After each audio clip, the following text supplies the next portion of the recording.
Industrial relations laws, the so-called Same Job, Same Pay bill that'll pass the parliament after the government gained the approval of crossbench senators, including Jackie Lambie and David Pocock. Seriously, the amount of profits that you people make, big mining, big gas, and you do not pay your people properly, you have brought this on yourselves. You have brought this on yourselves, and you should be ashamed of yourselves. So you're going to lose a little bit more of your profit. I tell you what, it wouldn't even be a sneeze and a hanky. You won't even notice it. And to our first responders, thank you for what you do. We need to value you more. We need to look after you and your families, and this is a step in the right direction. Well, despite Jackie Lambie, the legislation has been opposed vigorously by industry bodies and employers. A small example of some of these includes the AI Group previously had said it was urging the government in the strongest possible terms to avoid such a deeply problematic approach. That's from Minister Willicks there.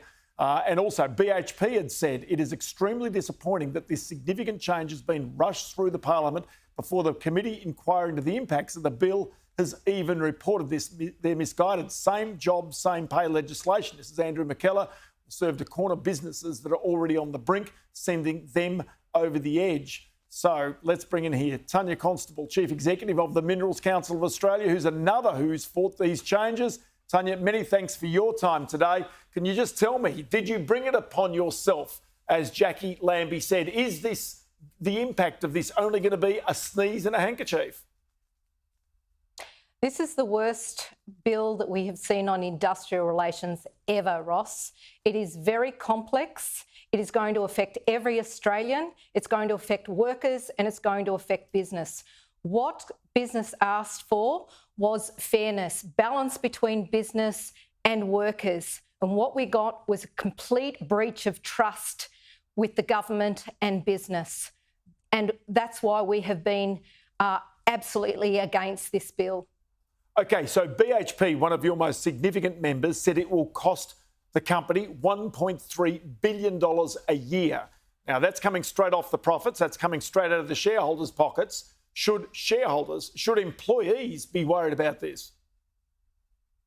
Every worker across Australia should be worried about this. And we see this as an absolute attack on the resources industry, attack on the states of Queensland, Western Australia, South Australia, Northern Territory.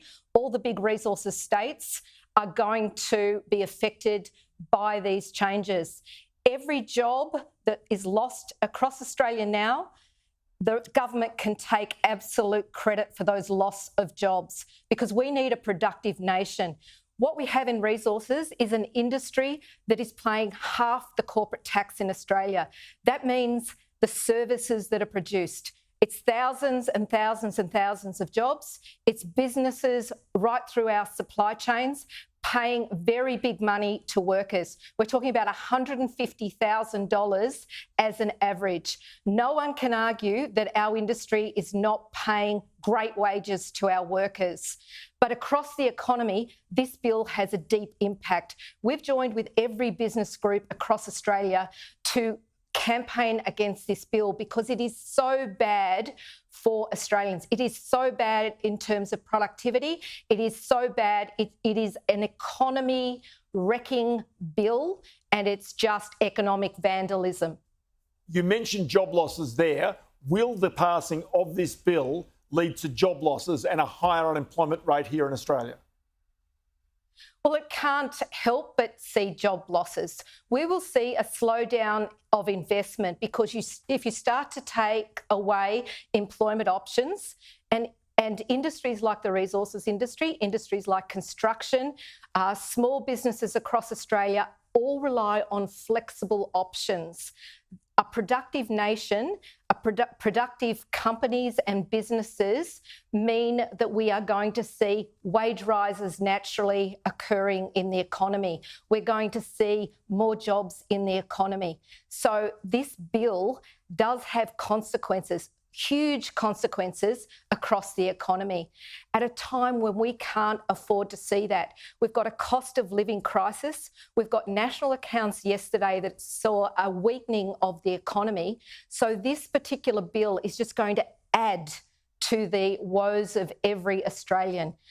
we are going to see increases in transport costs. We are going to see increases in grocery costs. We are going to see increases just across the cost of living for every Australian. And we will see job losses, because if you affect a part of the economy, labour hire as an example, you are going to see job losses. So every Australian needs to know that this particular bill is going to add to our woes. So from a resources perspective... Yeah. I was going to ask you, is there any assurance here that by mandating that those on contract labour or labour contracts need to be made full-time employees after a period of time, what will the employer's attitude be there?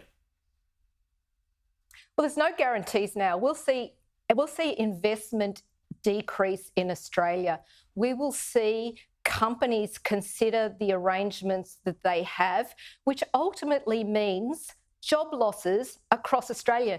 No worker in Australia can now be guaranteed that they will keep their job with these IR changes. That's the consequences of doing secret deals in the back rooms, secret deals where there is lack of transparency, lack of accountability, lack of integrity. These are things that the government said that they were going to do when they came into power. This is economic vandalism against every business and every worker in Australia. Tanya, I've got to leave it there. Christmas period. Yep. Tanya, I've got to leave it there. Tanya Constable from the Minerals Council, thanks for your time. Thank you.